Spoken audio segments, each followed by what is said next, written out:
स्वागत है दोस्तों आप सभी का अपने YouTube चैनल द गणित एकेडमी पे। और आज मैं लेकर के आया हूं लेक्चर ऑन ओम्स लॉ, जिसमें हम ओम्स लॉ के बारे में देखने वाले हैं कि आपके एग्जाम में किस तरीके से क्वेश्चंस आएगा। तो ओम्स लॉ के पूरे कॉन्सेप्ट को इस वीडियो में देखेंगे, ठीक है। उसके बाद रेजिस्टेंस के पूरे कॉन्सेप्ट को भी इस वीडियो में हम देखेंगे, ठीक है। तो शुरुआत करते हैं ओम्स लॉ से कि ओम्स लॉ क्या है और ओम्स लॉ किसके बारे में बताता है, ठीक है। तो ओम्स लॉ बताता है relation between potential difference and current, ठीक है। किसके बीच में? रिलेशन बिटवीन पोटेंशियल डिफरेंट और करंट के बीच में बताता है रिलेशन। तो ओम्स लॉ बताता है कि if the physical condition of any conductor is not changing, physical condition means जैसे उनका लेंथ हो गया, temperature, pressure, cross section area, ये इनके क्या है? फिजिकल कंडीशन है। यदि इनमें कोई चेंजिंग नहीं होता है, मतलब physical condition should be constant होना चाहिए। तो तब जाकर के इन्होंने बताया कि if the physical condition of any conductor is not changing then potential difference across any conductor is directly proportional to flowing current through the conductor. तो ये इनका स्टेटमेंट था। इस स्टेटमेंट को हम समझते हैं। मैं एक लेता हूं कंडक्टर, ये मेरा एक कंडक्टर हो गया, ठीक है। तो इसमें हम किसी बैटरी के थ्रू इसमें करंट फ्लो करा रहे हैं। मान लो ये हमारा क्या हो गया? कंडक्टर हो गया। और इसको मैं बैटरी के थ्रू इसमें करंट दे रहा हूं, ठीक है। तो क्या होगा कि जो इनके क्रॉस, मतलब जो टर्मिनल ए और बी है, इस टर्मिनल ए और बी के क्रॉस जो पोटेंशियल ड्रॉप होगा, क्योंकि जब ये बैटरी करंट देगी तो कंडक्टर के क्रॉस क्या होगा? इस बैटरी का पोटेंशियल ड्रॉप होगा। तो जो ये पोटेंशियल ड्रॉप या पोटेंशियल डिफरेंस होगा वो इस पे डिपेंड करेगा कि इस कंडक्टर के थ्रू कितना करंट फ्लो हो रहा है। क्या फ्लो हो रहा है? करंट फ्लो हो रहा है। इसका मतलब कि according to Ohm's law potential difference between two terminal of any conductor is directly proportional to flowing current through the conductor. इसको ऐसे समझ लो, मान लो ये आपकी बैटरी हुई, ठीक है, और ये बैटरी करंट दे रही है, करंट देगी, लेकिन बैटरी का करंट डिपेंड करता है कंडक्टर के, मतलब कंडक्टर का बिहेवियर पे, मतलब उस कंडक्टर का कितना रेजिस्टेंस है। ये कहें कि जो बैटरी जो करंट देगी तो वो डिपेंड करता है कि आपने लोड कैसा लगा रखा है, ठीक है। मान लो कि सबसे पहले आपने एलईडी बल्ब लगाया, सपोज दैट, तो उस केस में थोड़ी कम करंट फ्लो होगी, क्योंकि एलईडी बल्ब जो होता है वो 7 वाट का होता है, ठीक है। तो जो वोल्टेज के, मतलब वोल्टेज के अकॉर्डिंग इसमें एलईडी बल्ब में कम करंट फ्लो होगा, तो उसका जो पोटेंशियल ड्रॉप होगा वो भी कम होगा, मतलब बैटरी आपकी ज्यादा ड्यूरेशन तक टिकेगी, है ना। लेकिन जैसे ही आप इसमें लगा देते हो कौन सा बल्ब, जो टंगस्टेन वाला होता है बल्ब, ठीक है, 100 वाट वाला बल्ब लगा देते हो, तो उसमें क्या होगा कि उसमें अब करंट का ज्यादा डिमांड करेगा कौन? टंगस्टेन वाला बल्ब। अब वो क्या होगा कि उसमें जो पोटेंशियल ड्रॉप होगा वो भी ज्यादा होगा, क्योंकि करंट भी ज्यादा हो गया। तो उस केस में आपका पोटेंशियल ड्रॉप ज्यादा हो जाएगा। तो इसी बात को, इसी स्टेटमेंट को मैथमेटिकली, या स्टेटमेंट में जो ओम्स ने दिया था वो ये बोला था कि किसी भी कंडक्टर के अक्रॉस जो पोटेंशियल डिफरेंस होगा वो डायरेक्टली प्रोपोर्शनल होगा करंट के, ठीक है। अब मैं जब जैसे ये प्रोपोर्शनल सिंबल को हटाऊंगा तो एक कांस्टेंट टर्म आएगा, तो इसको, इस कांस्टेंट को हम बोलते हैं V equals to R I, जहां पे आर क्या है? आर एक कांस्टेंट टर्म है जिसको हम यहां पे रेजिस्टेंस बोलेंगे। R is a constant. ये कांस्टेंट तभी होगा जब आपका फिजिकल कंडीशन क्या होना चाहिए? कांस्टेंट होना चाहिए, ठीक है। तो कांस्टेंट हो गया। अब ये इसी कांस्टेंट को क्या बोलते हैं? रेजिस्टेंस बोलते हैं, ठीक है। तो रेजिस्टेंस के बारे में आगे डिस्कस करने वाले हैं कि रेजिस्टेंस क्या होता है, क्या उसका यूनिट होगा। अभी यहाँ पे हम केवल ओम्स लॉ के बारे में देख रहे हैं कि ये कांस्टेंट हो गया नोन एज रेजिस्टेंस। तो अब मैं यहाँ से रेजिस्टेंस का फॉर्मूला निकालूं तो R equals to V by I. तो आप ये भी बोल सकते हो कि ratio of voltage difference and flowing current always constant across any conductor, और उस कांस्टेंट का नाम होगा रेजिस्टेंस, जिसको हम बोल सकते हैं वोल्ट पर एम्पियर। क्या बोल सकते हैं? वोल्ट पर एम्पियर। और इनको ओम्स ने देखा था, ओम्स ने स्टडी किया था, तो हम क्या बोलेंगे यहाँ पे? वोल्ट पर एम्पियर का जो यूनिट होगा इसे हम ओम्स बोलेंगे, ठीक है। तो अदर यूनिट जो हो जाएगा वो ओम हो जाएगा। आगे हम फर्दर डिस्कस करने वाले हैं, ठीक है। तो इस तरीके से हमारा ओम्स लॉ हुआ। अब मैं बात करूंगा कि limitation of Ohm's law, Ohm's law का लिमिट क्या होगा, ठीक है। तो ओम्स लॉ का लिमिट, तो लिमिटेशन ऑफ ओम्स लॉ का मतलब ये है कि ओम्स लॉ जो है वो यूनिवर्सल लॉ नहीं है। Ohm's law is not universal law, Ohm's law is not universal law, मतलब ये मतलब सभी जगह अप्लीकेबल नहीं हो सकता। कहां पे होगा?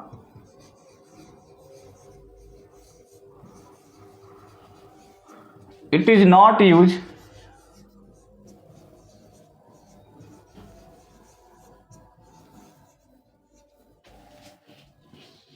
In non ohmic circuit. Non ohmic circuit का मतलब ऐसा सर्किट जो ओम्स लॉ को फॉलो नहीं करता है या जिनका वीआई ग्राफ, अभी मैं ग्राफ से समझूंगा, नॉन ओहमिक सर्किट, ठीक है। तो Ohm's law is not universal law, it is not use in non ohmic circuit. Non ohmic circuit का मतलब होता है कि जैसे मान लो अगर मैं यहां पे मैं ड्रॉ करता हूं, क्या वीआई कर्व ड्रॉ करता हूं मैं, ठीक है। तो मेरा वीआई कर्व आया इस तरीके से, ये हमारा हो गया करंट, ठीक है। वाई एक्सिस पे करंट और एक्स एक्सिस पे वोल्टेज, ठीक है। अब मैं जैसे जैसे वोल्टेज बढ़ाऊंगा या जैसे जैसे वोल्टेज बढ़ाऊंगा हमारा करंट बढ़ेगा, है ना। करंट बढ़ाऊंगा तो वोल्टेज बढ़ेगा। तो मैंने ग्राफ ड्रॉ कर रहा हूं मैं यहां से, तो जो ग्राफ आएगा हमारा वो लीनियर आएगा। क्या आएगा? लीनियर आएगा, ठीक है। तो ये जो अगर कहीं पे वोल्टेज और करंट के बीच का जो ग्राफ आता है, आपका ग्राफ कैसे ड्रॉ करोगे? तो आपको वोल्ट मीटर और अमीटर लगा देना है, लोड को चेंज करते जाओगे। लोड का मतलब रेजिस्टेंस को चेंज करके आपको वोल्ट मीटर और अमीटर की रीडिंग पढ़नी होती है, इसके अकॉर्डिंग आप ग्राफ ड्रॉ करोगे। अब जैसे ही ग्राफ ड्रॉ करोगे तो ये ग्राफ इस तरीके से स्ट्रेट लाइन आता है। यदि स्ट्रेट लाइन आया तो उसे आप बोलोगे ओहमिक सर्किट। क्या बोलोगे? Ohmic circuit. लेकिन जैसे ही ग्राफ आपका स्ट्रेट लाइन नहीं आया उसे क्या बोलोगे? Non ohmic circuit. अभी डिस्कस करते हैं। तो यहां से आप समझ सकते हैं, मान लो ये हमारा क्या हुआ थीटा, तो हम यहां पे निकालेंगे tan theta equals to I by V, और इसको लिख सकते हैं 1/r। तो ये आपका हो जाएगा। यहां से भी आप रेजिस्टेंस निकाल सकते हैं। यदि आई वी ग्राफ का थीटा दिया हो, मतलब स्लोप दिया हो, तो स्लोप किसको बताता है? इनवर्स ऑफ रेजिस्टेंस को, जिसको आगे हम कंडक्टेंस बोलने वाले हैं, ठीक है। तो ये हुआ ओहमिक सर्किट। लेकिन इसके अलावा जैसे मान लो मैं बात करता हूं डायोड का, ठीक है। तो डायोड में क्या होता है? ये हमारा डायोड का सिंबल होता है, ठीक है। ये डायोड, ठीक है। ये पी और एन होता है, ठीक है। तो इस तरीके से डायोड हो, जब ऐसा सर्किट रहेगा तो इस सर्किट का अगर मैं वी आई ग्राफ ड्रॉ करूं, क्या ड्रॉ करूं? V I graph. तो इसका ग्राफ ऐसे आएगा,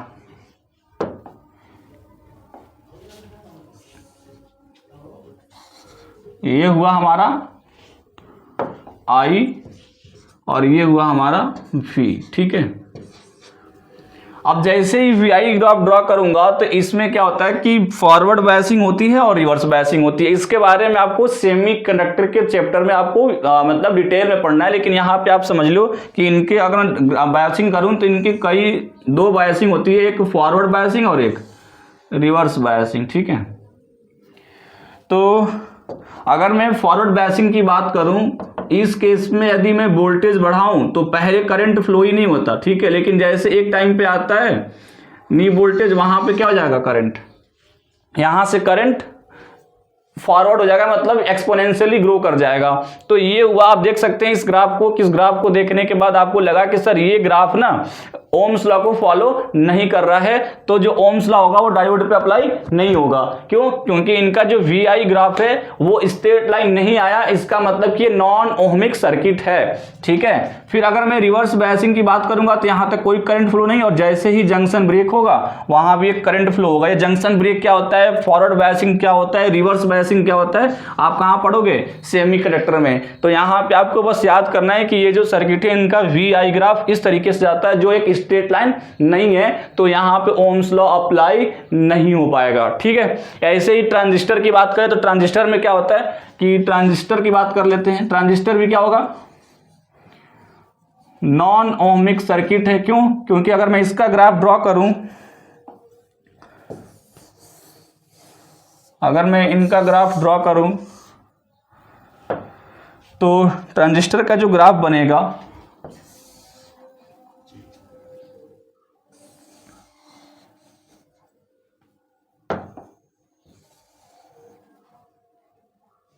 वो ट्रांजिस्टर का एक मैं करेक्टरिस्टिक लेता हूँ आउटपुट वाला, तो इनका जो ग्राफ बनेगा इस तरीके से, मान लीजिए हमारा वोल्टेज और ये हमारा करंट है, ठीक है। तो इसमें क्या होता है कि शुरुआत में करंट मतलब फ्लो होगी और बाद में करंट कांस्टेंट, कितना भी वोल्टेज बढ़ाओ करंट क्या हो जाएगी, कांस्टेंट, जिसको कहते हैं सैचुरेशन करंट, ठीक है। फिर ऐसे फिर आपने वोल्टेज बढ़ाया, फिर एक टाइम पे करंट क्या हो जाएगी, कांस्टेंट हो जाएगी। तो आप देख सकते हैं कि ये भी जो ग्राफ है वो भी ओम्स लॉ को फॉलो नहीं कर रहा है, तो हम इस केस में भी मतलब ओम्स लॉ को अप्लाई नहीं करेंगे, ठीक है। मतलब नॉन ओमिक सर्किट या नॉन लीनियर कंडक्टर पे ओम्स लॉ अप्लाई नहीं होगा, ठीक है। नेक्स्ट बात करते हैं उसमें लिमिटेशन ऑफ ओम्स लॉ की। तो जो दूसरा होगा, it is not used when temperature varying या temperature when temperature is not constant, ठीक है। अगर टेम्परेचर कांस्टेंट नहीं है तो ये लॉ आप अप्लाई नहीं कर पाओगे, ठीक है। क्योंकि टेम्परेचर अगर वैरी करेगा तो इसमें क्या होगा, कोलिजन्स बढ़ेंगे और कोलिजन्स बढ़ने से उनकी फ्रीक्वेंसी बढ़ेगी, फ्रीक्वेंसी बढ़ने से उनका टाइम पीरियड घटेगा और टाइम पीरियड घटने से क्या होगा, रेजिस्टेंस बढ़ेगा। तो रेजिस्टेंस यहाँ पे कांस्टेंट नहीं रह पाएगा, मतलब the ratio of voltage and current not constant, तो हम कहेंगे ओम्स लॉ यहाँ पे अप्लाई नहीं हो पाएगा। तीसरा, यदि आपका फिजिकल कंडीशन चेंज हो रहा है, मतलब लेंथ और एरिया लगातार चेंज हो रहा है, तो उस केस में भी हम ओम्स लॉ को नहीं लगा पाएंगे, ठीक है। इफ फिजिकल, जिसको मैं पहले स्टेटमेंट में ही डिस्कस किया था, फिजिकल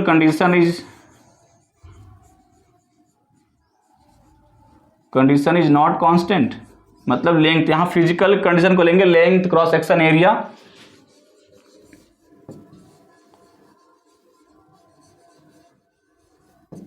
देन दिस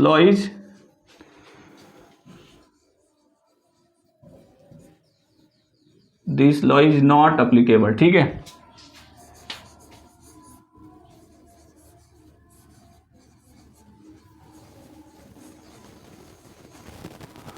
तो इस तरीके से लिमिटेशन ऑफ ओम्स लॉ हुआ। अब चलो, अब आता है यहाँ पे रेजिस्टेंस। क्या होता है रेजिस्टेंस, आता है आज मैं बताया था कि रेजिस्टेंस के बारे में ही आज डिस्कस करने वाले हैं। तो अभी तक का जो मेरा टॉपिक था वो ओम्स लॉ था। ओम्स लॉ में हमने रेजिस्टेंस को देखा था, जो कांस्टेंट टर्म आया था, ठीक है।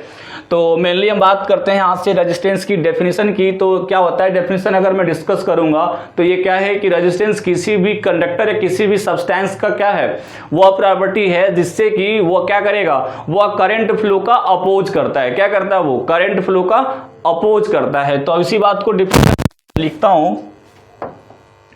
कि it is a property of any substance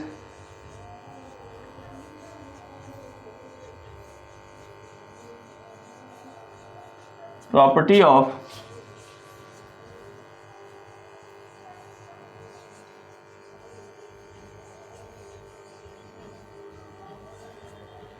by which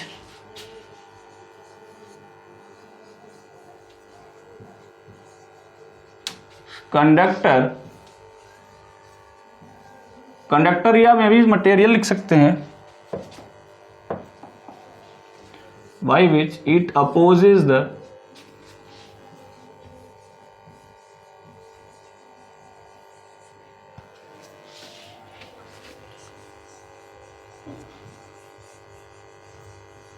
flow of current while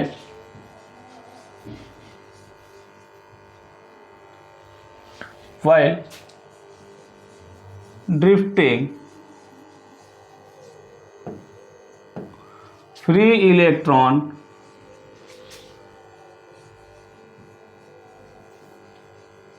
towards positive terminal of conductor, positive terminal of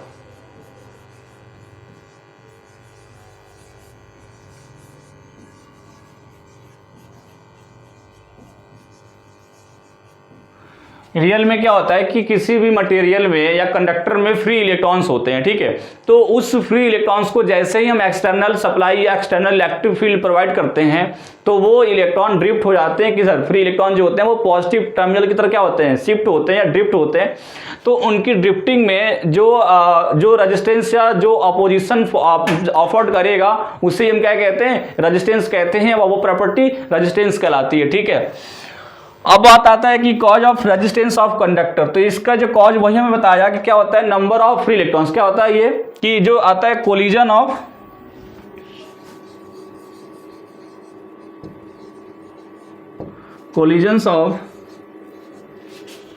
free electron, ठीक है। ये क्या है, कोलिजन ऑफ फ्री इलेक्ट्रॉन। मतलब जो इनका जो कॉज है वो है कि आपस में फ्री इलेक्ट्रॉन्स क्या होते रहते हैं, टकराते रहते हैं। तो इन्हें हम कहते हैं कि इन्हीं के वजह से जो कंडक्टर में क्या आता है, रेजिस्टेंस आता है, ठीक है। तो ये हुआ हमारे पास रेजिस्टेंस का डेफिनेशन और ये हुआ हमारे पास causes of resistance of conductor, ठीक है। नेक्स्ट बात करते हैं फॉर्मूला ऑफ रेजिस्टेंस का। क्या बात करते हैं, फॉर्मूला ऑफ रेजिस्टेंस। तो फॉर्मूला ऑफ रेजिस्टेंस में मैं बात करूं, जो ड्रिफ्ट वेलोसिटी आपको मैं डिस्कस किया था, तो ड्रिफ्ट वेलोसिटी से वोल्टेज, और क्योंकि ओम्स लॉ क्या बताते हैं, relation between voltage and current, और हम जानते हैं कि रेजिस्टेंस भी क्या होता है, रेजिस्टेंस जो होता है वो R is equal to V/I होता है। तो वहां से जब हम रिलेशन देखेंगे ड्रिफ्ट वेलोसिटी से, तो वहां पे आएगा फॉर्मूला हमारे पास ml divide by n² tau है, जहां पे टाउ क्या है, जहां पे टाउ है रिलैक्सेशन टाइम, L है लेंथ ऑफ कंडक्टर, A है cross section area of conductor, और ये है हमारे पास M जो है वो मास ऑफ फ्री इलेक्ट्रॉन, और N क्या है, N है हमारे पास number of free electrons per unit volume, ठीक है। तो इस तरीके से रेजिस्टेंस का ये फॉर्मूला आया, जिसको हम क्या बोलते हैं, ओम बोलते हैं इनका यूनिट, ठीक है। बात करेंगे यूनिट यहाँ पे भी है। तो अगर मैं ml/n² टाउ ए देखूं तो यहाँ पे आप देख सकते हो कि A लेंथ है, एरिया क्या है, एरिया क्रॉस सेक्शन एरिया है यहाँ पे A। तो अगर मैं m और n² टाउ को देखूं तो ये एक नया कांस्टेंट दिख रहा है, क्योंकि मास ऑफ इलेक्ट्रॉन कांस्टेंट, अगर आपने एक कंडक्टर लिया है तो उसमें n कांस्टेंट होगा, n का मतलब number of free electrons per unit volume constant होगा, E तो कांस्टेंट ही होता है, और टाउ भी क्या होगा, जब अधिक टेम्परेचर चेंज नहीं हो रहा है तो टाउ भी कांस्टेंट रहेगा, ठीक है। तो इस तरीके से एक नया कांस्टेंट आया जिसका नाम आगे देंगे रजिस्टिविटी। तो एक R का एक और फॉर्मूला होता है रो L बाई ए, जहां पे रो क्या है, रो इज द स्पेसिफिक रेजिस्टेंस। ये क्या है, स्पेसिफिक रेजिस्टेंस, या इसको कहते हैं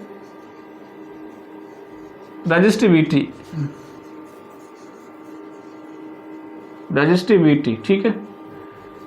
जो इनका यूनिट होगा ये होता है यूनिट ओम मीटर। क्या होता है, ओम मीटर, ठीक है। तो वही बात थी यूनिट एंड डायमेंशन की। तो रेजिस्टेंस का जो यूनिट होगा वो R इक्वल टू V/I से क्या हो जाएगा, वोल्ट पर एम्पियर, और जिनको हम लिख सकते हैं ओम। क्या लिख सकते हैं, ओम, ठीक है। तो ये हमारे पास हुआ रेजिस्टेंस का यूनिट। अगर मैं बात करूं डायमेंशन की, तो डायमेंशन में रेजिस्टेंस का डायमेंशन ऑफ रेजिस्टेंस, तो ये होता है डायमेंशन ऑफ V वोल्टेज और डायमेंशन ऑफ I। यदि आप डायमेंशन ऑफ V नहीं जानते हैं, I तो फंडामेंटल क्वांटिटी है, अगर V को आपको पता करना है तो क्या लिख सकते हैं, W/Q, और यहाँ पे I है तो यहाँ पे Q बराबर होता है IT। Q बराबर क्या होता है, IT, तो यहाँ पे हो जाएगा I²T, ठीक है। तो Q का IT हो गया I इंटू I² और T हो गया। W का तो पता होना चाहिए आपको, ml²T-2 हो गया, और नीचे I² का A² और T का T। इस तरीके से जब सॉल्व करेंगे तो आ जाएगा dimension of resistance ml² T-3 और A-2। तो ये आ गया डायमेंशन ऑफ रेजिस्टेंस, ठीक है। तो इस तरीके से हमने डायमेंशन ऑफ रेजिस्टेंस को भी कैलकुलेट कर लिया, ठीक है।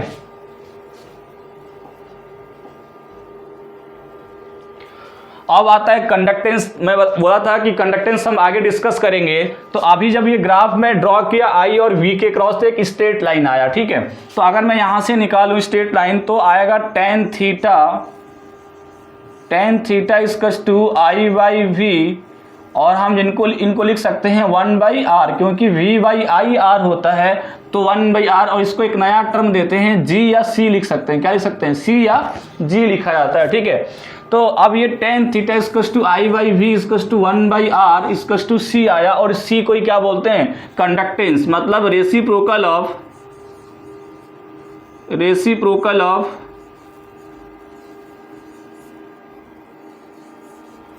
Resistance known as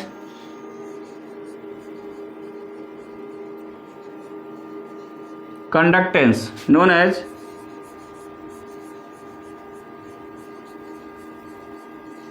conductance. तो आ गया C इक्वल्स टू 1/r, जिसका यूनिट हो जाएगा ओम इनवर्स। क्या जाएगा? ओम इनवर्स, या इसको हम लिखते हैं ऐसे, ठीक है, ओम इनवर्स, या इसको लिख सकते हैं महो, या लिख सकते हैं सीमेन, ठीक है, साइमेन या सीमेन, ठीक है। तो इस तरीके से हमारे पास कंडक्टेंस का हो गया यूनिट। तो ये टेन थीटा, मतलब आई वी ग्राफ से आप टेन थीटा निकालोगे तो टेन थीटा का जो स्लोप आया टेन थीटा, वो किसको बताता है? कंडक्टेंस को बताता है, या रेसिप्रोकल ऑफ रेजिस्टेंस को बताता है, ठीक है।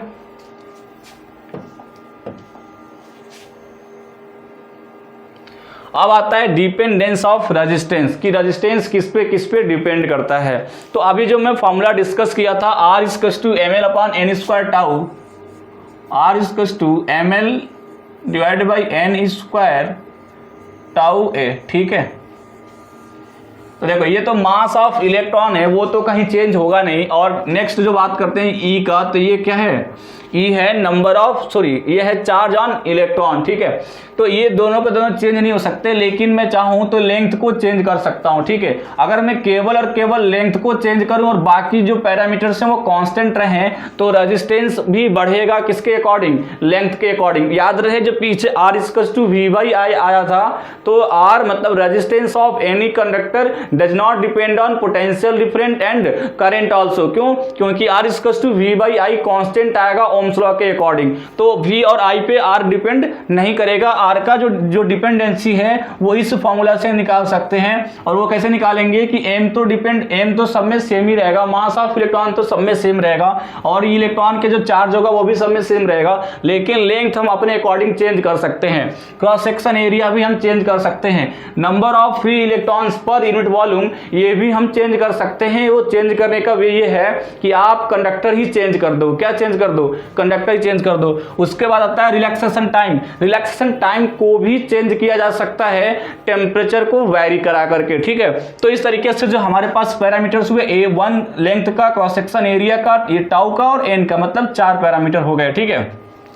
तो जिसमें पहला पैरामीटर ये है कि अगर मैं केवल और केवल लेंथ को वेरी करता हूं तो resistance is directly proportional to length of conductor. यदि लेंथ इंक्रीज होता है तो रेजिस्टेंस भी इंक्रीज होगा, यदि लेंथ डिक्रीज होता है तो रेजिस्टेंस भी डिक्रीज होगा, ठीक है। जैसे मान लो कि मैं बोला कि कोई एक कंडक्टर लिया, मैं कोई कंडक्टर लिया एक,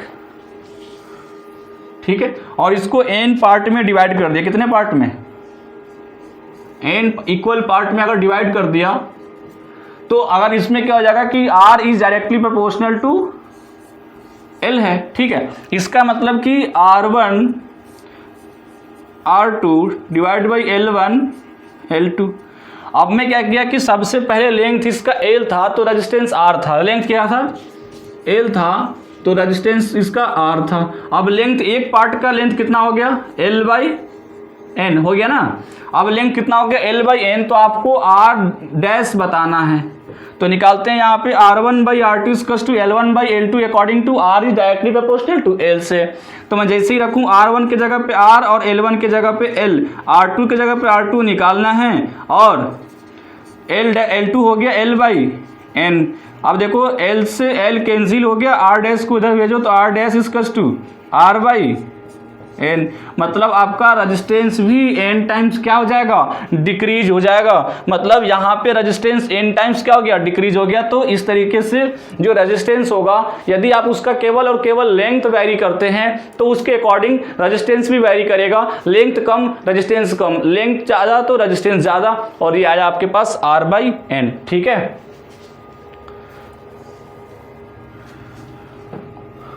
अब नेक्स्ट बात करते हैं area of cross section. Area of cross section of conductor. तो ये देखो क्रॉस सेक्शन एरिया जो है वो इसको कहेंगे। ठीक है, ये जो हमारा जो एरिया है ये केवल क्रॉस सेक्शन एरिया है। याद रहे करंट इस तरीके से फ्लो कर रही है तो इसका क्रॉस सेक्शन एरिया ये होगा। ठीक है, तो ये इनका क्रॉस सेक्शन एरिया है। इस वाले कंडक्टर में ये क्रॉस सेक्शन एरिया है। ठीक है, तो अगर मैं क्रॉस सेक्शन एरिया बढ़ाऊंगा, क्या बढ़ाऊंगा, क्रॉस सेक्शन एरिया बढ़ाऊंगा, तो हमारा रेजिस्टेंस क्या हो जाएगा, कम हो जाएगा। अगर देखें यहाँ पे आज जो फॉर्मूला था R=ml/n² टाउ है, ml/n² टाउ ए। इस केस में क्या होगा कि जब अगर मैं केवल इन सबको कांस्टेंट रखूं और एरिया को वेरी करूं तो एरिया किधर है, नीचे है। तो इसके अकॉर्डिंग जैसे ही एरिया मतलब क्रॉस सेक्शन एरिया बढ़ेगा तो रेजिस्टेंस भी क्या हो जाएगा, कम हो जाएगा। तो रेजिस्टेंस कम हो जाएगा तो देख सकते हैं इस तरीके से आया एरिया का कॉन्सेप्ट की एरिया बढ़ाने पे रेजिस्टेंस कम हो जाता है, मतलब करंट का फ्लो इजीली हो जाएगा। तो आपके घरों में जो मोटे वायर आते हैं उससे क्या होता है कि अगर मोटे वायर हैं तो उनसे करंट इजीली फ्लो कर जाता है, मतलब उनका रेजिस्टेंस कम होता है। यदि आप पतले वायर खरीद के लेकर के आते हैं बिल्कुल बहुत पतला 5-10 रुपए वाला, तो उस केस में आपका रेजिस्टेंस बहुत ज्यादा रहेगा। ठीक है, तो ये प्रीफर करते हैं कि मोटा वायर में रेजिस्टेंस क्या होता है, कम होता है।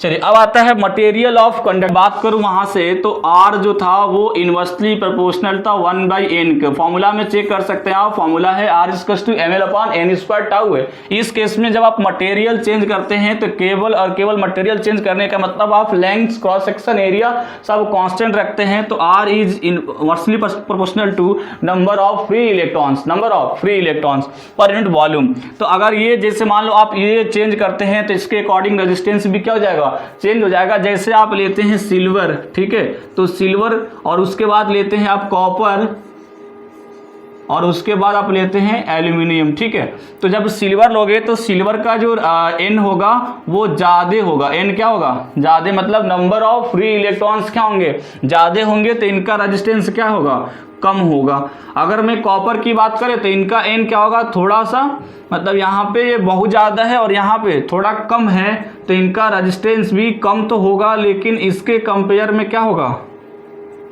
इनके कंपेयर में ज़्यादा ही होगा। ठीक है, इनके कंपेयर में, इसके कंपेयर में ज़्यादा ही होगा। अब मैं बात करूँ एल्यूमिनियम की तो इसमें N बहुत कम होगा इनके कंपेयर में, सिल्वर और कॉपर कंपेयर में, तो इनका रेजिस्टेंस क्या होगा, इनका जो रेजिस्टेंस होगा इनके कंपेयर में ज़्यादा होगा। इसका मतलब कि रेजिस्टेंस ऑफ सिल्वर क्या होगा, कम होगा, किससे, रेजिस्टेंस ऑफ कॉपर से, और रेजिस्टेंस ऑफ कॉपर कम होगा किससे, रेजिस्टेंस ऑफ एल्यूमिनियम से। ठीक है, इसका मतलब सबसे ज़्यादा जो रेजिस्टेंस होगा इन तीनों में वो एल्यूमिनियम का होगा। तो इस तरीके से आप देख सकते हैं जो बेस्ट कंडक्टर हुआ, मतलब कंडक्टिविटी के अकॉर्डिंग, तो जो बेस्ट कंडक्टर हुआ वो क्या हुआ, सिल्वर हुआ। ठीक है, क्योंकि इनका रेजिस्टेंस क्या है, कम है, तो हम बेस्ट कंडक्टर उसी को बोलेंगे जिनका रेजिस्टेंस क्या हो, कम हो। तो इस तरीके से हमारा आया बेस्ट कंडक्टर सिल्वर। ठीक है, नेक्स्ट बात करते हैं टेम्परेचर पे। क्या बात करते हैं, टेम्परेचर पे। अब टेम्परेचर पे क्या होगा कि जैसे मैं एक पैरामीटर्स बताया था ml/n² टाउ, R=ml/n² टाउ ए। तो इनमें क्या होगा कि जो टाउ है, जो रिलैक्सेशन टाइम है वो क्या है, R is inversely proportional to tau relaxation time. ठीक है, बाकी सब के सब पैरामीटर्स कांस्टेंट रहेंगे, तो क्या होगा, ये R इनवर्सली प्रोपोर्शनल होगा रिलैक्सेशन टाइम के। इसका मतलब क्या होगा कि जैसे ही आप टेम्परेचर बढ़ाएंगे, क्या बढ़ाएंगे, टेम्परेचर, तो जो आपका पार्टिकल, जो उसमें पार्टिकल्स थे वो अपने मेन पोजीशन के टू एंड फ्रो क्या करेंगे, तेजी से मोशन करना स्टार्ट कर देंगे। जब मैं टेम्परेचर को वेरी करूंगा तो उसमें के जो एटम्स हैं, जो फ्री इलेक्ट्रॉन से, वो अपने एटम से आयन के क्रॉस क्या करेंगे, मीन पोजीशन के क्रॉस तेजी से मूव करना स्टार्ट करेंगे। मतलब इनकी फ्रीक्वेंसी बढ़ जाएगी। क्या बढ़ जाएगी, फ्रीक्वेंसी। और फ्रीक्वेंसी इनवर्सली प्रोपोर्शनल होती है टाइम पीरियड के। तो टाइम पीरियड क्या हो जाएगा, घट जाएगा। क्या हो जाएगा, टाइम पीरियड घट जाएगा। तो टाइम पीरियड ही क्या होगा हमारे पास, यहाँ पे रिलैक्सेशन टाइम होगा। मतलब टाइम हमारा घट गया तो रेजिस्टेंस क्या हो जाएगा, बढ़ जाएगा। तो अगर टेम्परेचर बढ़ाते हैं कंडक्टर का, किसका, कंडक्टर का, तो वो इनवर्सली प्रोपोर्शनल होता है किसके, रिलैक्सेशन टाइम के। और जैसे ही टेम्परेचर बढ़ाएंगे कोलिजन्स या कहें फ्रीक्वेंसी बढ़ जाएगा मीन पोजीशन के टू एंड फ्रो का। फ्रीक्वेंसी बढ़ते ही टाइम पीरियड कम हो जाएगा और टाइम पीरियड कम होते ही रेजिस्टेंस क्या हो जाएगा, बढ़ जाएगा। ठीक है, तो इस तरीके से टेम्परेचर वेरी करने से कंडक्टर का जो रेजिस्टेंस होता है वो क्या होता है, इंक्रीज हो जाता है। नेक्स्ट बात करें किस तरीके से इंक्रीज होता है, तो इसको हम देखते हैं कि मैं मान लो कि मैं बोला कि कंडक्टर है, ये मेरा एक कंडक्टर है, ठीक है, और इस कंडक्टर को हम रखें सबसे पहले 0 डिग्री सेंटीग्रेड पे। कितना, 0 डिग्री सेंटीग्रेड पे। अब क्या करता हूं नेक्स्ट टाइम पे कि इसी कंडक्टर को मैं T डिग्री सेंटीग्रेड पे रख दिया, या T डिग्री सेंटीग्रेड इसका टेम्परेचर को बढ़ा दिया। तो अब क्या होगा कि मान लो पहले का जो रेजिस्टेंस था वो R0 था और बाद का जो रेजिस्टेंस है वो RT हो गया। तो जो चेंज इन रेजिस्टेंस होता है, इसको हम पढ़ेंगे इससे कि जो चेंज इन रेजिस्टेंस वो हुआ RT माइनस R0, और ये चेंज इन जो रेजिस्टेंस होगा वो डायरेक्टली प्रोपोर्शनल होगा इनिशियल रेजिस्टेंस का। किसका, इनिशियल रेजिस्टेंस का। जितना ज्यादा इनिशियल रेजिस्टेंस रहेगा चेंज इन रेजिस्टेंस उतना ही ज्यादा होगा जब आप टेम्परेचर वेरी करोगे। तो ये तो हुआ हमारा पहला इक्वेशन। ठीक है, अब मैं कहता हूं कि जितना ज्यादा मैं टेम्परेचर वेरी करूंगा उतना ज्यादा ही क्या बढ़ेगा, रेजिस्टेंस बढ़ेगा। तो फिर जो चेंज इन रेजिस्टेंस है वो डायरेक्टली प्रोपोर्शनल है चेंज इन टेम्परेचर। तो यहाँ पे मैं 0 डिग्री की बात करता हूं तो चेंज इन टेम्परेचर T होगा। मैं यहाँ पे T माइनस ले सकते हो 0। ठीक है, अभी हम 0 से बढ़ा रहे हैं तो टेम्परेचर डिफरेंस भी कितना होगा, T होगा। T माइनस 0 तो भी T होगा। ठीक है, अब ये हमारे पास दो पैरामीटर्स मिले। ठीक है, तो इस केस में जो चेंज इन रेजिस्टेंस होगा वो इक्वल होगा। अगर मैं इस प्रोपोर्शनल को हटाऊं तो एक कांस्टेंट जुड़ेगा और ये आया अल्फा। क्या आता है, अल्फा नॉट आया। क्या आया, अल्फा नॉट। बताता हूं ये क्या है, R0 T। ठीक है, अब ये चेंज इन रेजिस्टेंस को हम लिखते हैं RT माइनस R0, तो आ गया अल्फा नॉट R0 T। यहाँ पे टाइम नहीं टेम्परेचर है। ठीक है, तो फिर जैसे ही मैं RT लिखूं तो RT इक्वल्स टू हो जाएगा R0 plus alpha not R0 T, और फिर जैसे इसमें R0 कॉमन करूंगा तो बन जाएगा 1 प्लस अल्फा नॉट T। तो ये आया RT का। ठीक है, तो चेंज इन रेजिस्टेंस मतलब T डिग्री सेंटीग्रेड पे जो रेजिस्टेंस होगा वो R0 in bracket 1 plus alpha not T होगा। ये हम किसी भी सब्सटेंस के लिए निकाल सकते हैं। अब वो डिपेंड करेगा कि वो अल्फा नॉट कैसा है। ठीक है, यदि ये अल्फा नॉट, अगर डिस्कस करेंगे कि किनका पॉजिटिव और किनका निगेटिव होता है। अगर ये अल्फा नॉट पॉजिटिव है तो R0 मतलब RT जो होगा वो इंक्रीज करेगा, क्योंकि 1 प्लस समथिंग कुछ भी ऐड करेंगे तो उनका वैल्यू क्या होगा, इंक्रीज करेगा। तो ये हुआ हमारे पास RT का फॉर्मूला। ये फॉर्मूला तब तक अप्लाई करेंगे जब आपका temperature less than 300 degree centigrade हो। ठीक है, इससे ज्यादा टेम्परेचर वेरी करेगा तो आपको एक और फॉर्मूला लिख देता हूं, ये RT इक्वल्स टू हो जाएगा कब, जब T ग्रेटर देन 300 सेंटीग्रेड है तो RT equals to R0 in bracket 1 plus alpha T plus beta T square. ठीक है, मतलब बाद में जो कर्व होगा वो थोड़ा सा एक्सपोनेंशियली या कहें पैराबोलिक हो जाएगा। पहले स्ट्रेट लाइन जाएगा, जब वो 300 डिग्री तक रहेगा उसके बाद क्या हो जाएगा, वो कर्व ले लेगा T स्क्वायर का। ठीक है, तो और ये जो चेंजिंग, इसको हम इस तरीके से निकाल सकते हैं ग्राफ के तरीके से। मैं इसका ग्राफ अगर बनाऊं RT equals to R0 1 plus alpha not T का, तो ग्राफ बनेगा इसका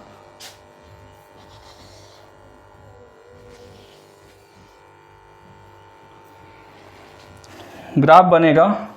देखो पहले क्या होगा, इनिशियली रेजिस्टेंस, अगर मैं इसका कंपेयर करूं इस वाले इक्वेशन का, y equals to M X plus C. तो ये आर नॉट क्या है, कांस्टेंट है, initial resistance, plus alpha not R not को मैं एम लिख दूं और टी को लिख दूं एक्स। ठीक है, इस वाले इक्वेशन को मैं कंपेयर किया हूं किससे, y equals to M X plus C से। तो y equals to C plus M X आया। c का मतलब यहाँ पे इंटरसेक्शन एट y एक्सिस, और ये क्या है हमारा आर नॉट है। ठीक है, और इस एक्सिस पे टेम्परेचर है हमारा, और इस एक्सिस पे रेजिस्टेंस है। ठीक है, जैसे जैसे अब टेम्परेचर वेरी करेगा रेजिस्टेंस क्या होगा, बढ़ेगा। अब यहाँ पे लिनियरली बढ़ेगा, यहाँ पे 300 डिग्री सेंटीग्रेड के अंदर। ठीक है, तो जो ग्राफ बनेगा इस तरीके से बना। ठीक है,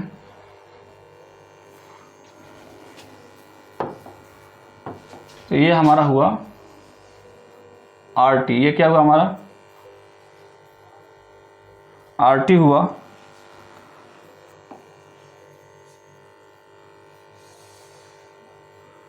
ये हुआ हमारा RT।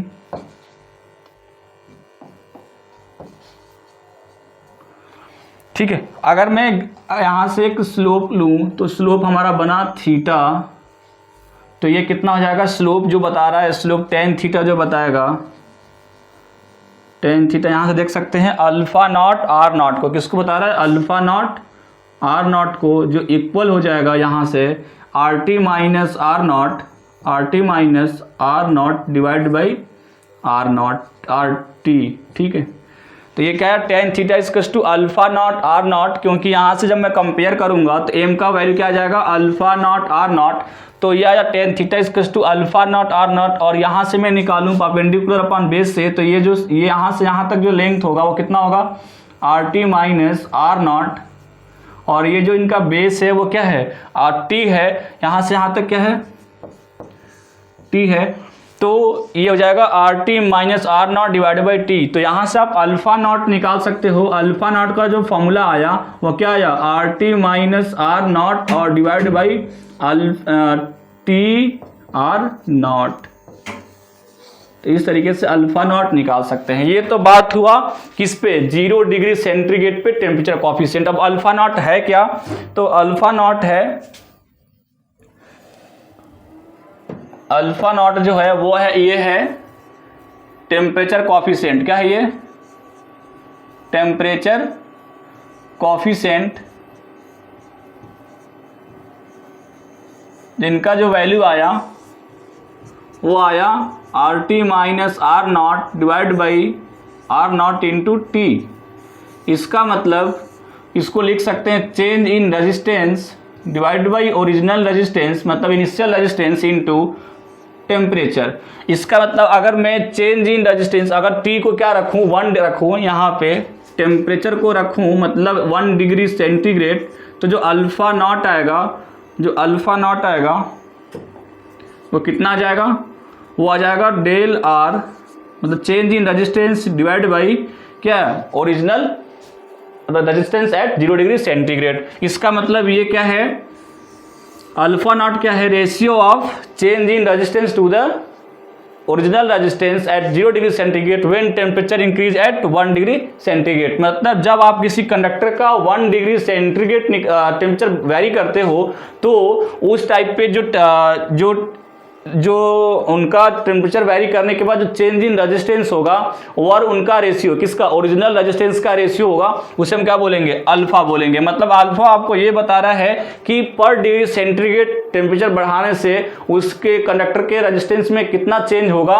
उसे कि वही क्या है, हमारा टेम्परेचर कॉफिशिएंट है। ठीक है, तो इस तरीके से ये अल्फा आया। अब मैं बात करता हूं कि यदि आपका जो कंडक्टर है, यदि आपका जो कंडक्टर है वो पहले ही T डिग्री सेंटीग्रेड पे है, किस पे है, T डिग्री सेंटीग्रेड पे, और उसके बाद मतलब T1 ले सकते हैं, इसको क्या लेते हैं, T1, और बाद में हो गया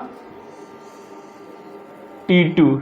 ठीक है, बाद में क्या हो गया, T2 डिग्री सेंटीग्रेड। ठीक है, तो इस केस में क्या करेंगे, आप लिख सकते हैं जो चेंज इन रेजिस्टेंस होगा तो RT2 is equal to RT1 in bracket 1 plus alpha T, ये क्या है, ये अल्फा T1 है, ठीक है। अल्फा T1 का मतलब temperature coefficient at T1 degree centigrade. वहां पे जो इनिशियल जो टेम्परेचर था वो 0 था, तो अल्फा नॉट आया था, और यहाँ पे क्या जाएगा अल्फा T1, तो इन ब्रैकेट और T2 माइनस T1, तो इस तरीके से हमारा RT2 आ जाएगा, ठीक है। मतलब अगर आप यहाँ से अल्फा टी निकालना चाहते हो, अल्फा T1, तो क्या जाएगा RT2 माइनस RT1 और divide by RT1 in bracket T2 minus T1, ठीक है। तो इस तरीके से हम निकाल सकते हैं किसको, टेम्परेचर कॉफिशिएंट को। याद रहे ये टेम्परेचर कॉफिशिएंट जब आपको बोलता है कि आप T डिग्री सेंटीग्रेड का अल्फा निकालो, तब आप इस फॉर्मूले को अप्लाई करेंगे। लेकिन यदि आपसे पूछता है find the temperature coefficient at 0 degree centigrade, तब आपको क्या निकालना होगा, यहाँ पे RT1 minus R0 divide by R0 T2 minus T0 मतलब 0, तब आपको अल्फा नॉट निकल करके आएगा, ठीक है। अब मैं बात करता हूँ नेक्स्ट, यदि आपका जो ये जो टेम्परेचर रेजिस्टेंस है वो किसका फंक्शन हो किसका, टेम्परेचर का, तो फंक्शन तो है ही टेम्परेचर का। अगर मान लो इसको आता है RT equals to R0 1 plus alpha T plus beta T square, और आपसे कहता है कि क्या निकालो, आप इनका अल्फा टी बता दो, क्या बता दो, अल्फा टी बताओ। इस केस में हम क्या करेंगे कि जो फॉर्मूला लिखे थे वो चेंज इन क्या था, चेंज इन रेजिस्टेंस था, तो चेंज इन रेजिस्टेंस को हम यहाँ पे लिखेंगे। आपको अल्फा टी बताना है, और आर नॉट क्या है, 0 डिग्री सेंटीग्रेड का रेजिस्टेंस है, अल्फा और बीटा क्या है, टेम्परेचर कॉफिशिएंट है, ठीक है। तो फिर मैं निकालता हूँ अल्फा टी को, तो अल्फा टी के लिए वहाँ पे जो हमारा फॉर्मूला था वो क्या था, तो अल्फा टी का जो फॉर्मूला था वो था RT2 मतलब RT2 माइनस RT1 और divide by RT1 into T2 minus T1, ठीक है। तो इसमें मैं लिख सकता हूँ अल्फा टी को यहाँ पे लिखूंगा DRT2 या DR मतलब change in resistance divide by RT, और यहाँ पे चेंज इन टेम्परेचर, तो ये हमारे पास फॉर्मूला बन जाएगा 1 by RT dr by dt, ठीक है। इस फॉर्मूले से आप क्या निकालोगे, dr बाई dt, यहाँ पे टेम्परेचर, ठीक है। तो इस फॉर्मूले से आप अल्फा टी निकालोगे, ठीक है। अल्फा टी निकालने का ये फॉर्मूला हुआ, और जैसे ही उस पर अप्लाई करेंगे तो 1 बाई RT के जगह पे रखेंगे R0 1 plus alpha T 1 plus alpha T plus beta T square, और यहाँ पे आ जाएगा D by D T of R0 1 plus alpha T plus beta T square. तो अल्फा टी जो हो जाएगा वो R0 तो कांस्टेंट है, यहाँ पे आ जाएगा, और R0 से R0 कैंसिल, ठीक है। लिख देता हूँ R0 divide by R0 1 plus alpha T plus beta T square, और यहाँ पे आ जाएगा डी बाई डी टी। अब यहाँ पे 1 का जो डिफ्रेंसिएशन होगा टेम्परेचर के रेस्पेक्ट में हो जाएगा 0 प्लस अल्फा टी क्या है, तो वो भी तो यहाँ पे अल्फा कांस्टेंट है और टी क्या है, टेम्परेचर है, तो क्या हो जाएगा D x by D x, मतलब एक्स का D by D x of x 1 होता है, तो D by D T of T क्या हो जाएगा 1, लेकिन यहाँ पे क्या है अल्फा, तो अल्फा हो जाएगा प्लस 2 बीटा टी, ठीक है, क्योंकि टी स्क्वायर का जो डिफ्रेंसिएशन होगा कितना होगा 2t होगा, और प्लस यहाँ पे इंटू बीटा है, तो हम यहाँ से बीटा से मल्टीप्लाई करेंगे। तो जो अल्फा टी निकल के आया वो कितना निकल के आया, अल्फा टी निकल के आया alpha plus 2 beta T divide by 1 plus alpha T plus beta T square.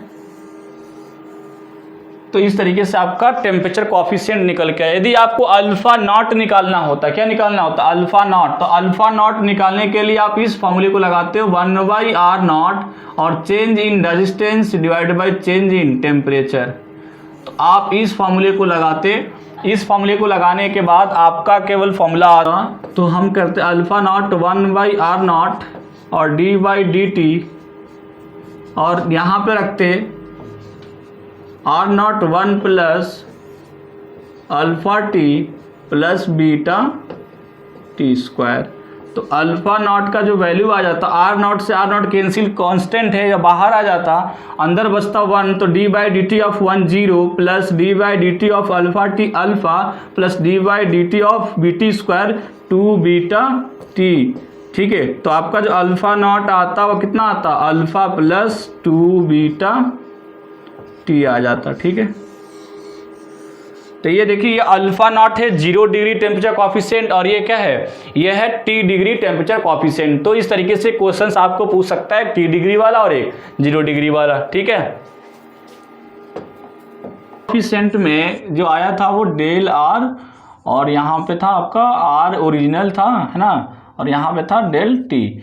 अगर यहाँ से मैं निकालूं यूनिट ऑफ अल्फा तो क्या हो जाएगा, देखो आर और नीचे भी आर है, तो इसका मतलब कि यूनिट तो कट जाएगा, इसका केवल क्या बचा, टेम्परेचर का यूनिट। तो अल्फा जो होगा वो होता है यूनिट ऑफ अल्फा, मतलब यूनिट ऑफ टेम्परेचर कॉफिशिएंट, वो क्या हो जाएगा, वो हो जाएगा पर डिग्री सेंटीग्रेड। ठीक है, तो इस तरीके से हमने ये देखा कि टेम्परेचर पे रेजिस्टेंस किस तरीके से वेरी करता है। तो R equals to R0 in bracket 1 plus alpha not T या अल्फा टी, ये तब था जब टेम्परेचर 300 डिग्री से क्या था, कम था। उसके बाद हमने देखा था RT equals to R0 1 plus alpha T plus beta T square, जब टेम्परेचर क्या करे, 300 से ज़्यादा वेरी करे। इस केस में ये हमारे पास अल्फा है, अल्फा क्या है, टेम्परेचर कॉफिशिएंट है। ठीक है, अब नेक्स्ट हम बात करते हैं, जो हमने जो चौथा, हमने अभी तक ये पढ़ लिया कि रेजिस्टेंस को 4 तरीके से हमने वैरी किया, लेंथ, एरिया, उसके बाद टेम्परेचर और मटेरियल ऑफ कंडक्टर। ठीक है, इतने तरीके से हमने वैरी किया है। नेक्स्ट हम देखते हैं कि क्या और भी फैक्टर है हमारे पास। तो हाँ, हमारे पास ये जो फैक्टर है ये मोस्ट इंपॉर्टेंट फैक्टर है, इसे आपको क्या करना है, ये स्टार बना लो, ये मोस्ट इंपॉर्टेंट फैक्टर है रेजिस्टेंस को वैरी करने का। ये क्या है कि आप इसे देख सकते हैं कि according to potential resistance, according to potential difference, आपका पोटेंशियल किस तरीके से कंडक्टर के क्रॉस अप्लाई करते हो वो भी मैटर करता है कि उस कंडक्टर का रेजिस्टेंस क्या होगा। जैसे resistance of conducting body is not unique but depends on its length and area of cross section, that is how the potential, मतलब ये तो लेंथ और क्रॉस सेक्शन एरिया पे तो करता ही है, उसी प्रकार potential difference is applied. See the following figure. अब आप क्या करते हो, इस फिगर को देख करके हम निकालते हैं कि मान लो हमारे पास जो कंडक्टर है वो इस तरीके से वैरी कर रहा है। ठीक है, पहले हम क्या करते हैं कि पहले हम पोटेंशियल डिफरेंस, ये मान लो कोई क्यूबॉइड है, क्या, या बुक समझ सकते हो। ठीक है, क्या समझ लो, बुक समझ लो, जैसे कि मैं बता रहा हूं इस तरीके से आप समझ लो ये। ठीक है, ये आपका सॉल्व पेपर, ये कोई बुक है। ठीक है, तो इसके अकॉर्डिंग हम जो सप्लाई सबसे पहले दे रहे हैं वहां पे इस तरीके से हम क्या कर रहे हैं, इनको सप्लाई दे रहे हैं, किसको, कंडक्टर को, मतलब पोटेंशियल डिफरेंस जो हम अप्लाई कर रहे हैं वो हमारा पोटेंशियल अप्लाई करने का वे है, वो हम यहाँ पे अप्लाई कर रहे हैं। ठीक है, तो इस केस में जब रेजिस्टेंस आप फाइंड आउट करोगे तो ये हो गया हमारे पास क्रॉस सेक्शन एरिया, ये क्या हो गया, क्रॉस सेक्शन एरिया। और जो लेंथ हुआ, लेंथ यही लेंथ है, लेंथ मतलब जो करंट पास कर रही है, करंट को पास करने में कितना जो डिस्टेंस ट्रेवल करना पड़ा वो क्या है, लेंथ है। और किस क्रॉस सेक्शन एरिया पे करंट आ रही है वो है इनका क्रॉस सेक्शन एरिया। तो इस केस में ए एरिया हो गया। मान लो कि मैं बात करता हूं कि इस क्यूबॉइड का ये वाला टर्म ए है, ये बी है और ये वाला सी है, तो आप इसका एरिया निकाल सकते हो सी, और ये क्या है, ये आपका यहां से यहां तक ए, तो ये वाला क्या हो जाएगा ए। तो इस केस में जब आप निकालोगे रेजिस्टेंस तो क्या हो जाएगा, और यहां से यहां तक क्या है, बी है, मतलब लेंथ बी है, क्रॉस सेक्शन एरिया कितना हो जाएगा, तो R is equal to rho L by A होता है, rho L by A, L कितना हो गया बी, एल कितना हो गया बी, और क्रॉस सेक्शन एरिया आपका हो जाएगा ए इंटू सी, तो यहां हो गया ए सी। इस केस में रेजिस्टेंस इतना आया। ठीक है, नेक्स्ट बात करते हैं रेजिस्टेंस इस वाले केस में। इसमें क्या हुआ, अब आप सप्लाई को इस तरीके से दिए हुए हैं तो पूरा जो लेंथ वेरी करेगा वो इस तरीके से, ये इनका लेंथ मतलब कि कंडक्टर को, मतलब करंट को कितना लेंथ ट्रेवल करना पड़ रहा है वो उनका क्या है, लेंथ है। और जिस क्रॉस सेक्शन पे, इस टाइम पे इस वाले क्रॉस सेक्शन पे लगा हुआ है करंट का जो एरिया है वो ये क्रॉस सेक्शन है। ठीक है, ये वाला नीचे का जो क्रॉस सेक्शन है। तो क्या करेंगे, आपका ये देखो इसमें जो क्रॉस सेक्शन एरिया आ गया, लेंथ क्या हो गया, पूरा पूरा ए हो गया, और बी इंटू सी, ये वाला आपका बी है और ये सी है। तो जो एरिया हो जाएगा इस क्रॉस सेक्शन का कितना हो जाएगा, बी इंटू सी। तो यहाँ पे जब रेजिस्टेंस फाइंड करेंगे तो R इज इक्वस टू रो और एल के जगह पे क्या है, ए, और डिवाइड बाई रो ए, मतलब रो एल तो हो गया, लेंथ यहाँ पे ए है, और क्रॉस सेक्शन एरिया क्या हो जाएगा, बी सी। तो इस तरीके से आपका रेजिस्टेंस चेंज हो गया। अगर ए बी सी तीनों का वैल्यू अलग अलग हो तो यहाँ पे एक ही कंडक्टर का अलग अलग रेजिस्टेंस हो गया अकॉर्डिंग टू पोटेंशियल अप्लाई। ठीक है, जैसे आप क्या करते हैं, जब पोटेंशियल अलग अलग वे में अप्लाई करेंगे तो रेजिस्टेंस भी इनका अलग अलग हो जाएगा। इस केस में निकालते हैं तो आर इक्वल्स टू क्या हो जाएगा, यहाँ पे लेंथ देखो, यहाँ पे क्या है, लेंथ इस तरीके से अप्लाई किए हैं तो ये पूरा पूरा लेंथ हो गया, ये क्या हो गया, लेंथ हो गया। तो लेंथ की जगह पे क्या है, सी, रो रेजिस्टिविटी सी लेंथ, और divide by cross section area, इस वाले एरिया पे हमने अप्लाई किया है तो इसका लेंथ यहाँ से यहाँ तक ए, और ये जो विड्थ है वो बी, तो क्या हो जाएगा एरिया, ए इंटू बी। तो आर हो गया ए इंटू बी। यदि ए बी सी तीनों के तीनों अलग अलग वैल्यू हैं तो एक ही कंडक्टर का अलग अलग डायरेक्शन में पोटेंशियल अप्लाई करने पे रेजिस्टेंस अलग अलग हो सकता है। और इट इज मोस्ट इंपॉर्टेंट कि आपको क्या करना है, कि याद करना है कि रेजिस्टेंस को वैरी इस तरीके से भी कर सकते हैं, लेंथ, एरिया, टेम्परेचर वो तो अलग था, हम पोटेंशियल अप्लाई करके भी रेजिस्टेंस, पोटेंशियल अप्लाई करने का वे चेंज करके भी रेजिस्टेंस चेंज कर सकते हैं। तो ये हुआ रेजिस्टेंस चेंज करने का वे। ठीक है,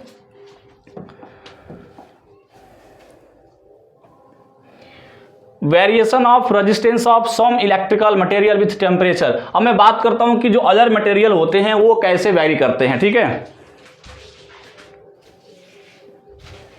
तो जो अदर मटेरियल होते हैं उसमें जैसे मटेरियल में आ जाए, मेटल आता है, नॉन मेटल आता है, तो वो किस तरीके से उनका रेजिस्टेंस वैरी करेगा। तो मैं आपको बताया था एक फॉर्मूला कि RT इक्वल्स टू, मैं फॉर्मूला बताया था RT equals to R not in bracket 1 plus alpha not T या अल्फा टी। ठीक है, तो इस केस में इस फॉर्मूला को मैं अप्लाई करूं, मैं बोला था कि ये है, हम किसी भी मटेरियल को क्या कर सकते हैं, फाइंड आउट कर सकते हैं। बस हमें क्या देखना है कि अल्फा किसका पॉजिटिव और अल्फा किसका निगेटिव होता है। तो मेटल की मैं बात करूं तो मेटल में जो अल्फा होता है, अल्फा का मतलब टेम्परेचर कॉफिशिएंट, मतलब टेम्परेचर कॉफिशिएंट, ये क्या होता है, पॉजिटिव होता है। क्या होता है ये, पॉजिटिव। क्या होता है, पॉजिटिव। इसका मतलब कि यदि आप इफ टेम्परेचर इंक्रीज तो रेजिस्टेंस विल आल्सो इंक्रीज। ठीक है, तो मेटल का जो अल्फा होता है पॉजिटिव होता है, मतलब मेटल को क्या बोलेंगे, PTC, metal has PTC. PTC का मतलब पॉजिटिव टेम्परेचर कॉफिशिएंट, पीटीसी का मतलब पॉजिटिव टेम्परेचर कॉफिशिएंट। ठीक है, अब आता है सॉलिड। अगर मान लो कि आपसे कोई कहे कि इसका फिजिकल एक्सप्लेनेशन क्या है, तो क्या वहां पे जो फ्री इलेक्ट्रॉन्स हैं टेम्परेचर बढ़ाने से उनका कोलिजन बढ़ जाएगा, फ्रीक्वेंसी बढ़ जाएगी, फ्रीक्वेंसी बढ़ने से टाइम पीरियड घट जाएगा और रेजिस्टेंस बढ़ जाएगा। तो ये हमारा इनका फिजिकल एक्सप्लेनेशन हुआ मेटल में। नॉन मेटल में क्या होता है, अब्सेंस ऑफ फ्री इलेक्ट्रॉन्स, यहाँ पे फ्री इलेक्ट्रॉन्स होते ही नहीं है, बिल्कुल यहाँ पे फ्री इलेक्ट्रॉन्स रहते ही नहीं है। तो हम क्या बोलेंगे, अल्फा जीरो। अल्फा क्या होगा इनका, जीरो। जीरो का मतलब जेटीसी, टेम्परेचर कितना भी बढ़ा लो, ठीक है, तो ये क्या हो जाएगा, नॉन मेटल का रेजिस्टेंस क्या रहेगा, कांस्टेंट रहेगा। क्या रहेगा, कांस्टेंट रहेगा। क्यों, क्योंकि यहाँ पे जो नंबर ऑफ फ्री इलेक्ट्रॉन्स है वो क्या है, बिल्कुल अब्सेंस है, बिल्कुल नहीं है, मतलब प्रेजेंट ही नहीं है। तो बोलेंगे टेम्परेचर इनका बढ़ाने से रेजिस्टेंस क्या रहेगा, कांस्टेंट रहेगा। ठीक है, नेक्स्ट हमारा सेमीकंडक्टर। सेमीकंडक्टर में क्या होता है कि जो नंबर ऑफ फ्री इलेक्ट्रॉन्स होते हैं वो एज कंपेयर टू कंडक्टर थोड़े कम होते हैं, लेकिन इंसुलेटर से ज़्यादा, मतलब नंबर ऑफ फ्री इलेक्ट्रॉन्स जो होते हैं वो कंडक्टर से कम रहेंगे और इंसुलेटर से ज़्यादा रहते हैं। इस केस में इनका जो अल्फा आता है, क्या आता है, अल्फा मतलब टेम्परेचर कॉफिशिएंट, वो आता है एनटीसी। क्या होता है, एनटीसी का मतलब negative temperature coefficient. Negative temperature coefficient मतलब निगेटिव टेम्परेचर कॉफिशिएंट। इसका मतलब यदि टेम्परेचर बढ़ाते हैं तो क्या होगा, रेजिस्टेंस डिक्रीज हो जाएगा, रेजिस्टेंस डिक्रीज, क्योंकि यहाँ पे जैसे ही टेम्परेचर बढ़ाएंगे नंबर ऑफ फ्री इलेक्ट्रॉन्स बढ़ेंगे, और नंबर ऑफ फ्री इलेक्ट्रॉन्स बढ़ेंगे तो क्या होगा, इनका जो कंडक्टिविटी होती है वो बढ़ जाएगी। ठीक है, तो इस तरीके से सेमीकंडक्टर हैज अल्फा मतलब एनटीसी अल्फा मतलब negative temperature coefficient, so if temperature increase then resistance decrease of semiconductor. Next बात करते हैं इलेक्ट्रोलाइट। इलेक्ट्रोलाइट का यूज कहाँ करोगे आप, बैटरी में। नेक्स्ट हम बैटरी पढ़ेंगे तो बैटरी में हम इलेक्ट्रोलाइट का यूज करेंगे। तो इलेक्ट्रोलाइट के पास भी अल्फा क्या होता है, एनटीसी होता है। एनटीसी का मतलब negative temperature coefficient, negative temperature coefficient मतलब टेम्परेचर बढ़ाओगे तो रेजिस्टेंस डिक्रीज होगा। इसको मैं एक्सप्लेन करूं तो इसका मतलब ये है कि जैसे ही हम टेम्परेचर बढ़ाएंगे तो विस्कोसिटी ऑफ इलेक्ट्रोलाइट या लिक्विड कम होगा, और जब विस्कोसिटी कम होगा तो हम कहेंगे इलेक्ट्रॉन या जो आयंस होंगे वो इजीली मूव कर पाएंगे। तो इस तरीके से उनका टेम्परेचर बढ़ने से रेजिस्टेंस डिक्रीज हो जाएगा। ठीक है, अब आती है आयोनाइज गैस। तो आयोनाइज गैस में क्या होगा कि आयोनाइज गैस का भी जब टेम्परेचर बढ़ेगा तो रेजिस्टेंस क्या होता है, डिक्रीज होता है। क्या होता है, रेजिस्टेंस डिक्रीज होता है। तो अल्फा इनका क्या है, एनटीसी है। अल्फा क्या है, एनटीसी। अल्फा एनटीसी का मतलब नेगेटिव टेम्परेचर कोएफिशिएंट है। यदि टेम्परेचर बढ़ता है तो रेजिस्टेंस क्या होगा, डिक्रीज होगा। ठीक है,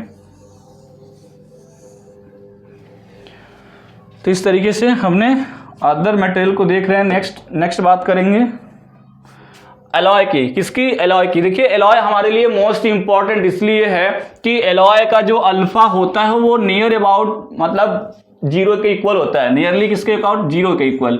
ठीक है, लेकिन इनका जो रेजिस्टेंस होता है वो कंडक्टर से ज्यादा होता है। अल्फा नियर अबाउट मतलब पॉजिटिव होता है लेकिन थोड़ा सा पॉजिटिव मतलब थोड़ा सा जीरो से थोड़ा सा अधिक होता है। ठीक है, नियर अबाउट जीरो के इक्वल होगा हम कह सकते हैं। इस केस में क्या होता है कि यदि आप टेम्परेचर बढ़ाते हो तो क्या होगा, इनका जो रेजिस्टेंस होगा वो कांस्टेंट रहेगा, नियरली अबाउट कांस्टेंट मतलब ये कांस्टेंट रहेगा।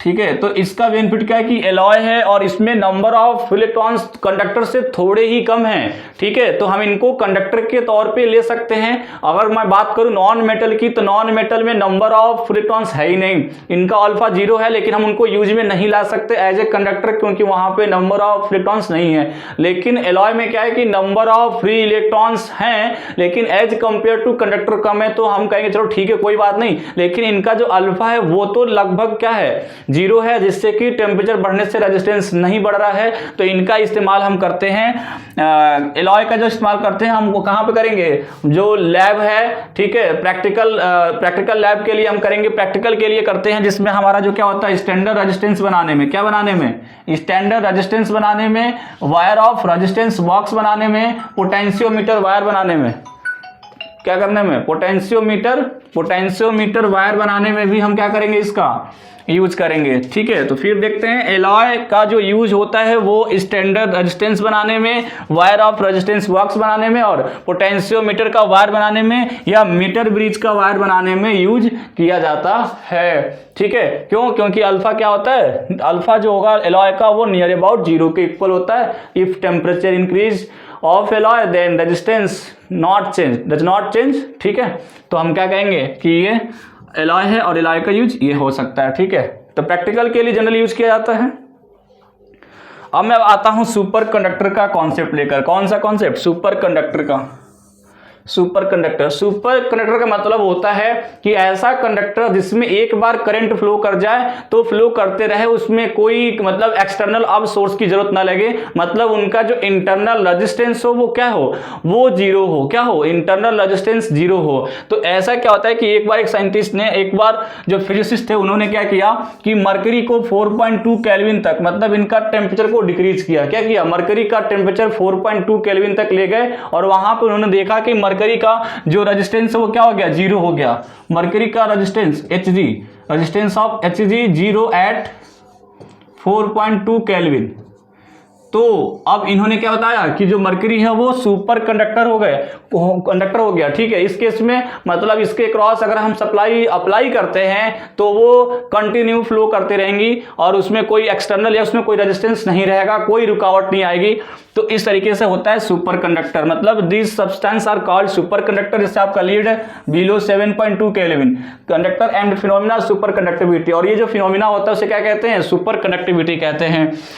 तो the temperature at which resistance becomes zero is called critical temperature, मतलब वो टेम्परेचर जिस पे रेजिस्टेंस इनका क्या हो सकता है, अलग अलग मटेरियल का अलग अलग क्रिटिकल टेम्परेचर हो सकता है जहां पे उनका रेजिस्टेंस क्या हो जाए, जीरो हो जाए। और ये ऐसा नहीं है कि कंडक्टर ही सुपर कंडक्टर बन सकते हैं। हमारे लिए जो सुपर कंडक्टर मतलब जो सुपर कंडक्टर जो बनते हैं वो कई बार इंसुलेटर भी होते हैं, तो वो टेम्परेचर वेरी करने के अकॉर्डिंग वो क्या बन जाते हैं, सुपर कंडक्टर बन जाते हैं, ठीक है। तो बस आप कॉन्सेप्ट याद रखेंगे, सुपर कंडक्टर जिसका आर क्या हो, जीरो हो।